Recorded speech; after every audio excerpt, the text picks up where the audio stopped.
The notion that 2 months or 3 months after something as horrific as what happened in Newtown happens, and we've moved on to other things, that's not who we are. That's not who we are. Now, I want to make sure every American is listening today. Less than 100 days ago that happened. And the entire country was shocked. And the entire country pledged we would do something about it, and this time would be different. Shame on us if we've forgotten. That was the scene yesterday at the White House as the president gathered with parents and teachers of gun violence victims, urging Congress to take action.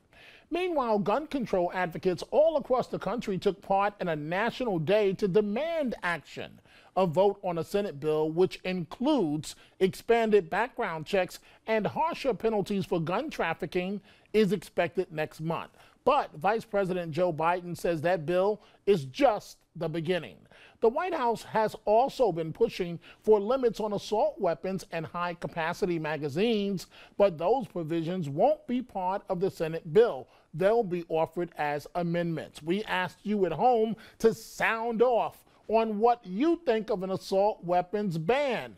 And mixed reactions. I'm just going to pull two here from Facebook. One person, Austin Pelkey, said, anyone who supports any kind of ban supports the loss of their own rights. Now, switching to Harriet Brown, a city resident, she says, I do, but I live in New York. I think that people feel differently about it in places like Wyoming and Idaho. I think that's an understatement, right, Jessica, that people feel differently about gun control? Yeah, but look what's going on in New York. I wouldn't count New York out either. As far as what's happened with the SAFE Act with Governor Cuomo, he's taken a huge hit in the polls for coming up with this, you know, half-effective bill that ended up getting passed. But really that was my diplomatic way. Can we really attribute that drop in polls to guns? I think it's played a big role in it, yeah. People are really upset about it. And states like New York. You look at all upstate New York. We're in New York City and the suburbs. True. It's different. You have a whole, you know, area upstate. The people that are sportsmen, they're recreational shooters, they're hunters.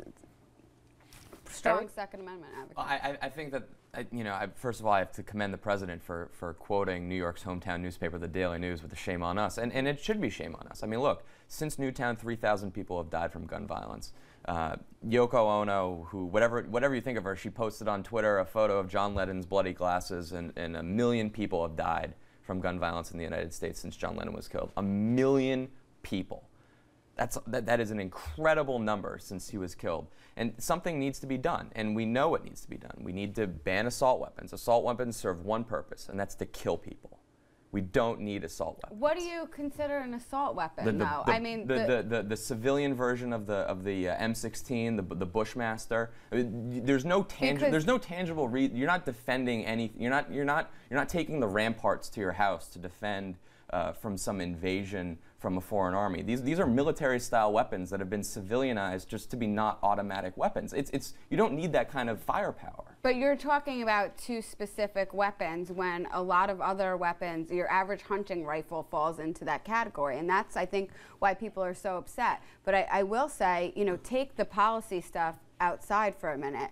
I thought the president was very sincere in his remarks. It's obviously something he cares about personally, but what a sad state of affairs that he's at the point where he's saying shame on the American people. He can't even get his own party in order. He can't even have his own house. Maybe I should fall off my chair because I thought for a second, just for a second, between just the three of us, I thought you were giving President Obama some credit. I am. I thought he handled in the beginning. No, not backhanded. I'm saying I think he was very sincere in what he's saying. I think he really cares about it. I thought the speech that he delivered at Newtown after the shooting was fantastic in bringing the country together. I think it's a very sad state of affairs that at this point you're saying shame on the American people when you can't even get your own members of your own party to get any kind of bill together. He doesn't even have the Democrats. I think that's what he was shaming, though. I think he was shaming It wasn't just Democrats and Republicans. I'm sorry, it was Democrats and Republicans. It wasn't. He wasn't pointing out one party. He didn't say shame on Republicans. He didn't say shame on pro-gun Democrats. He said shame on us, and it should be shame on us. But it's like he has no political capital, even with his own party, to get anything done. You can't even get a modified version of this bill. I am very pro Second Amendment. I think background checks is a reasonable thing that we should all be able to get behind.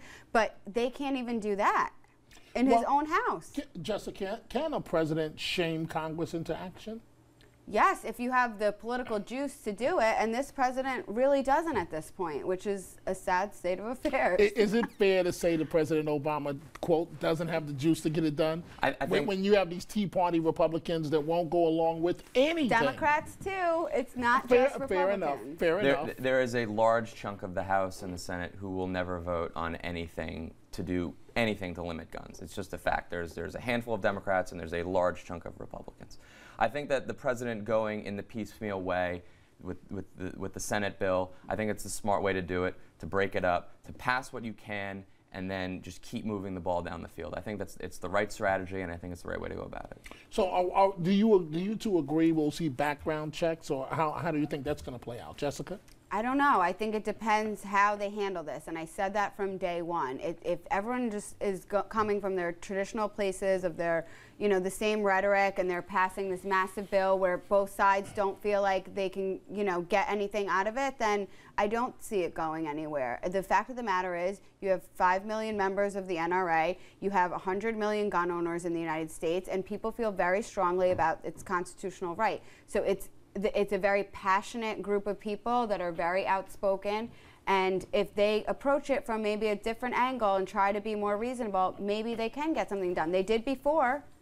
Like the vast majority of American gun owners support background checks, support closing the gun control loopholes. I mean, these are reasonable things that we can get behind, that people can look at and say, that's the right thing to do. These are things that we need to do to make the country safer. We are going to take a break, but Jessica, do you believe the National Republican Party should be embarrassed at nothing being accomplished since Newtown? No, absolutely not. Why should the Republican Party be embarrassed? They're not obstructionists? No, because you're operating under the premise that this bill or whatever, the president's agenda, is the one that's going to be effective. And you guys just sat here and argued against stop and frisk that actually has saved lives.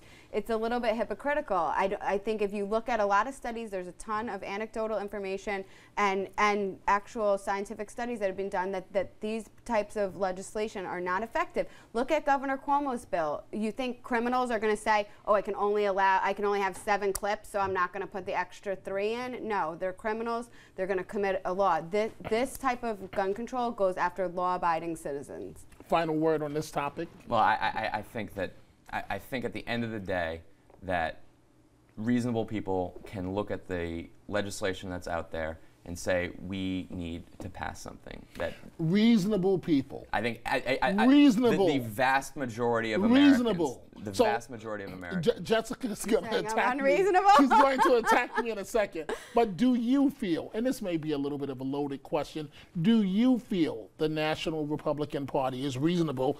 But also, in fairness to Jessica, what about the point that some Democrats are not going along with this? Of course, some Democrats aren't going along with it, but the majority, the overwhelming majority of Republicans are obstructing this. And if you could bring along 40 Democrats in the Senate, all you'd need is 20 reasonable Republicans in the Senate to pass something. You can't find it. Okay, well, we can all be reasonable tonight. It is now time for a break, but when we return, what's the best way to bounce back from a fall from grace? Did Petraeus get it right? That's next. Stay with us.